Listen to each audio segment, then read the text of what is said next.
સુરતમાં પોલીસ પર કોઈને કોઈ કારણે આક્ષેપો થાય છે ત્યારે પોલીસના અધિકારી પર ખોટા કેસમાં ફસાવી દેવાની ધમકી આપવાનો આક્ષેપ કરાયો છે. સુરતના અલથાણ પોલીસ મથકમાં ફરજ બજાવી ચૂકેલા અને હાલમાં કંટ્રોલ રૂમમાં ફરજ બજાવતા ઇન્સ્પેક્ટર બાબુભાઈ ભીમજીભાઈ કરપડા પર આક્ષેપો કરાયા છે. વાત એમ છે કે ઇન્સ્પેક્ટર બાબુભાઈ ભીમજીભાઈ કરપડા અગાઉ અલથાણ પોલીસ સ્ટેશનમાં પીઆઈ તરીકે ફરજ બજાવી રહ્યા હતા. તે સમયે ખાકીની આડમાં લોકો પર રોફ જમાવી પોતાના આલિશાન બંગલો બનાવતા વિવાદ સર્જાયો હતો અને જેને લઈને પોલીસ કમિશનરને તાત્કાલિક તેમની બદલી પોલીસ કંટ્રોલ રૂમમાં કરી હતી, પરંતુ હજુ તે સુધારવાનું નામ નહીં લેતા હોય તેમ કહી શકાય. ઘટનાની વિગત એવી છે કે ચોક બજાર વિસ્તારમાં ભરી માતા પાસેની એક જમીનના પ્લોટને લઈ કંટ્રોલ પીઆઈ બાબુભાઈ કરપડા પર ફરિયાદીને ખોટા કેસમાં ફસાવી દેવાનો આરોપ લાગ્યો છે. વધુમાં ફરિયાદી શું કહી રહ્યો છે તે પણ સાંભળો. જય હિન્દ, જય ભારત મીડિયા મિત્રો. હું ફ્રન્ટલાઇન ન્યૂઝના ડિરેક્ટર અને ખરણીખોર અર્જુન રબારી. ખરણીખોર એટલે કે અલથાણ પોલીસ સ્ટેશનની અંદર ફરજ બજાવતા પીઆઈ બાબુભાઈ ભીમજીભાઈ કરપડા, જેની હાલમાં પોતાનો આલિશાન બંગલો બનાવવા માટે જે અલથાણ પોલીસ સ્ટેશનમાં જે સામાન આવતો હતો બારોબાર પોતાનો બંગલો બનાવવા માટે પહોંચાડતા હતા, એ બદલ આ બાબુભાઈ ભીમજીભાઈ કરપડાની કંટ્રોલ રૂમમાં બદલી કરવામાં આવી. આ બાબુભાઈ ભીમજીભાઈ કરપડાએ મારું નામ ખરણીખોર રાખ્યું છે. ચોક બજારની ભરી માતા વિસ્તારમાં આવેલ જગ્યા જ્યાં પીઆઈના 60 થી 70 પ્લોટ છે, એ જગ્યાની અંદર મેં એક પ્લોટ રાખ્યો.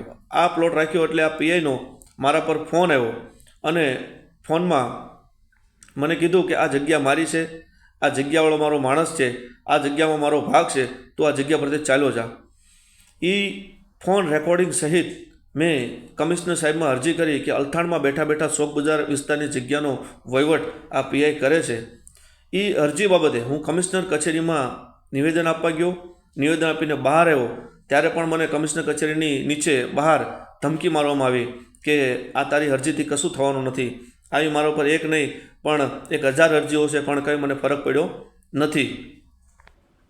પછી ત્યાંથી કમિશનર કચેરીથી હું ચાલ્યો ગયો અને આ મારી અરજીના 1 થી 1.5 મહિના પછી મારા ઉપર આઈપીસીની 511 કલમોમાંથી જેને સારી કલમો લાગે એ સારામાં સારી કલમો મારા ઉપર નાખી અને ગુનો દાખલ કરવામાં આવ્યો.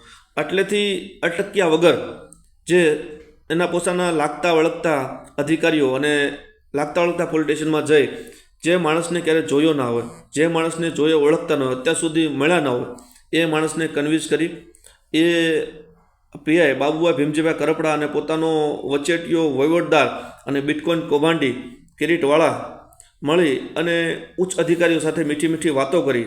પોતાની સારી વાતોમાં ના આવે તો લાખો રૂપિયાનો વહીવટ કરી કોઈ પણ નોટિસ વગર, કોઈ પણ પુરાવા વગર, કોઈ પણ આપણે માણસને જોયો ના હોય છતાં પણ આ પીઆઈ બાબુભાઈ ભીમજીભાઈ કરપડાનો વચેટિયો બિટકોઇન કૌભાંડી કિરીટવાળા એક પછી એક એફઆઈઆર દાખલ કરાવે છે. આ પીઆઈ બાબુભાઈ ભીમજીભાઈ કરપડા અને બિટકોઇન કૌભાંડી કિરીટવાળા મળી અને લોકોની કરોડોની જમીનો સિઠ્ઠી સાટાઘાત બનાવી અને પછાવી પાડેલ છે.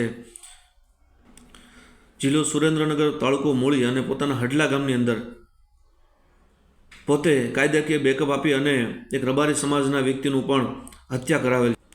હું હાલના સમયમાં ન્યાય લેવા બાબતે મારા ઘરથી બહાર હોવાથી મારી કોઈ પણ જગ્યાએ હત્યા કરવામાં આવે કે મારા ઉપર કોઈ પણ પ્રકારનો હુમલો કરવામાં આવે તો 2 વ્યક્તિ જવાબદાર હશે.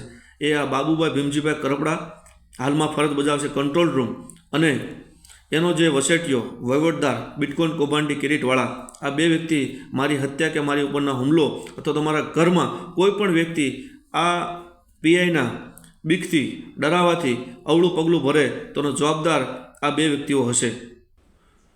મને ન્યાયપાલિકા ઉપર પૂરેપૂરો ભરોસો છે કે આ ભ્રષ્ટ અને કરપ્ટ અધિકારીથી મને ચોક્કસપણે આજે નહીં તો કાલે પણ મને ચોક્કસ મારી ન્યાયપાલિકા ન્યાય આપશે, એ મને વિશ્વાસ અને ભરોસો છે. મીડિયાના મિત્રોને કહેવાનું કે પ્લીઝ સપોર્ટ કરો.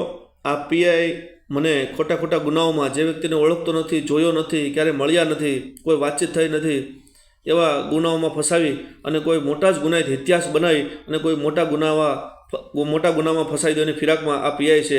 પ્લીઝ મીડિયા મિત્રો, પ્લીઝ મને સપોર્ટ કરો.